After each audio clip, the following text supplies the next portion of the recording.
In the last 50 years, a growing conflict between gun right activists and gun control advocates has emerged as a conflict between an individual right and a collective right, shifting the common interpretation of the Second Amendment of the U.S. Constitution.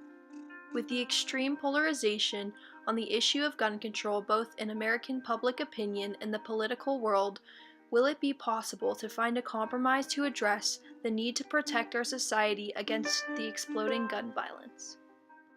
In order to understand the seemingly unsolvable conflict, it is important to understand why the wording and time period of one historical document, the U.S. Constitution, has left two opposing interpretations of the law and has divided American politics. In the earliest days of the birth of the United States as a nation, when the Constitution was being drafted, the country was divided into two, the Federalists and the Anti-Federalists. The Federalists believed in a strong national government and wanted a large standing army with the militia firmly under control of the federal government. The Anti-Federalists, after facing British oppression for numerous years, believed in strong state governments and their state militias. The Anti-Federalists strongly opposed the idea of the Constitution because they believed a strong central federal government could act as a monarchical system, usurping the rights of the states and the people and possibly using its military power to oppress them. Many at that time, Federalists and Anti-Federalists, believed that a national army of full-time paid troops could be mounted only when necessary to fight foreign enemies. For other emergencies or crises, militia formed of everyday civilians, armed with their own weapons and receiving unpaid, part-time military training could be used. By 1775, more than half of American colonists owned guns.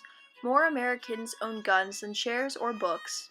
At the time, firearms were mostly purchased for hunting, self-defense, and protection against bandits and Indians.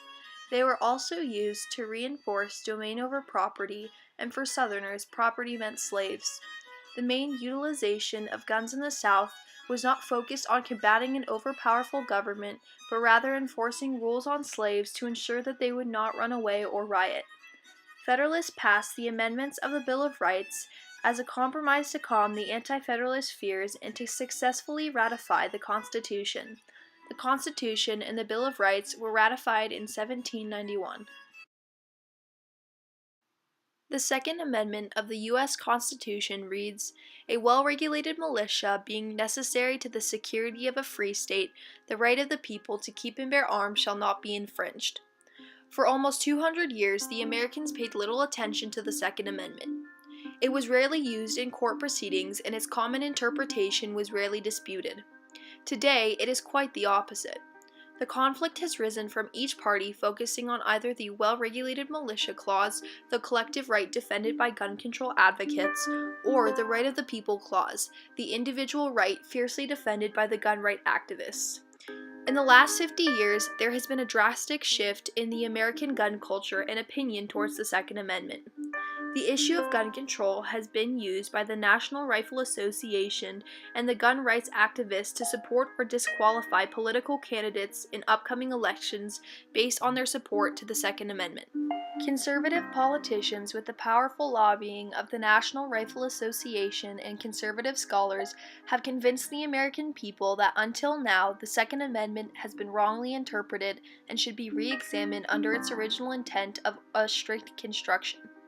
They claim the Second Amendment must be read as it was written in its original context, and any departure from its original meaning is wrong. They have narrowly focused on the right of the people clause. The originalist scholars will argue that these words enshrine their individual constitutional right, their unalienable right to keep and bear arms for their self-preservation, leaving out a well-regulated militia in the argument. They will also point out at the British Bill of Rights of 1689 that gave the Protestants the right to be armed to protect themselves against the Catholic oppression, and to argue that the Second Amendment of the U.S. Constitution was a heritage of the self-defense right, a God-given right to every man. Today, most American gun owners claim that gun control laws are an encroachment on their constitutional right to bear arms, an attack on their liberty. They believe more guns mean more self-protection.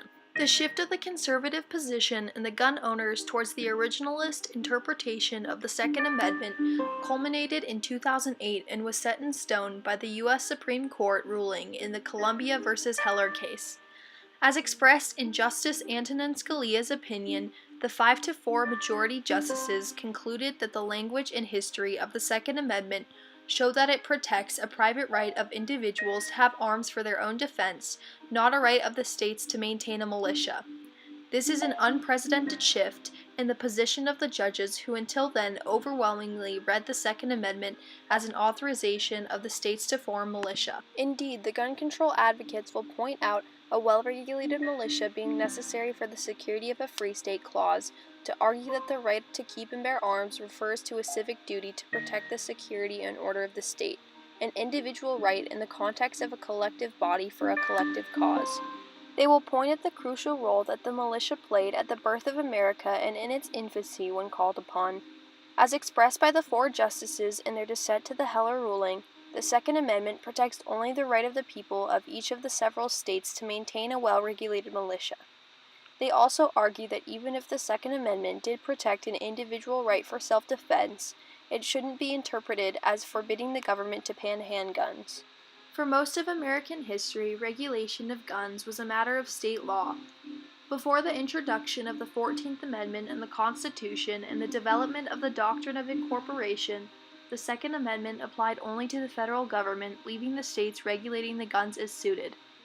Even after ratification of the 14th Amendment in 1876, a Supreme Court ruling in the United States versus Cruikshank claimed that the First and Second Amendments did not apply to the state governments and therefore could not be infringed by the state legislature. However, in 2010, a Supreme Court ruling invalidated a state handgun ban regulation in the McDonald versus City of Chicago case.